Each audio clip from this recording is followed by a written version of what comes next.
'Twas the night before Christmas, when all through the house not a creature was stirring, not even a mouse. The stockings were hung by the chimney with care, in hopes that St. Nicholas soon would be there.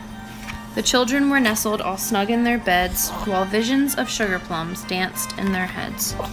And Mamma in her kerchief and I in my cap had just settled our brains for a long winter's nap.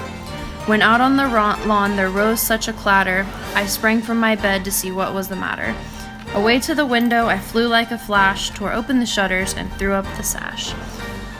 The moon on the breast of the new-fallen snow gave the luster of midday to objects below, when what to my wondering eyes should appear but a miniature sleigh and 8 tiny reindeer, with a little old driver so lively and quick, I knew in a moment it must be St. Nick.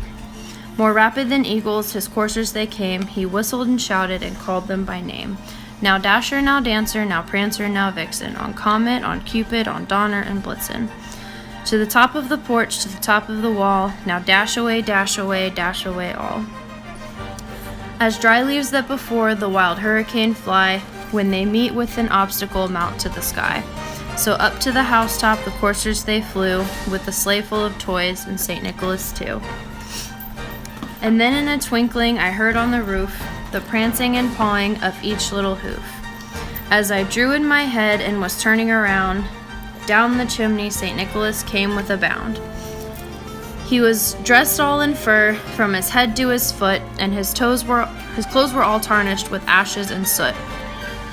A bundle of toys he had flung on his back. He looked like a peddler just opening his pack. His eyes how they twinkled, his dimples how merry, his cheeks were like roses, his nose like a cherry. His droll little mouth was drawn up like a bow, and the beard of his chin was as white as the snow. The stump of a pipe he held tight in his teeth, and the smoke it encircled his head like a wreath. He had a broad little face and a round little belly that shook when he laughed like a bowl full of jelly. He was chubby and plump, a right jolly old elf, and I laughed when I saw him in spite of myself. A wink of his eye and a twist of his head soon gave me to know I had nothing to dread. He spoke not a word, but went straight to his work, and filled all the stockings, then turned with a jerk. And laying his finger aside of his nose, and giving a nod up the chimney he rose. He sprang to his sleigh, to his team gave a whistle, and away they all flew like a down of a thistle. But I heard him exclaimed, as he drove out of sight, Happy Christmas to all, and to all a good night.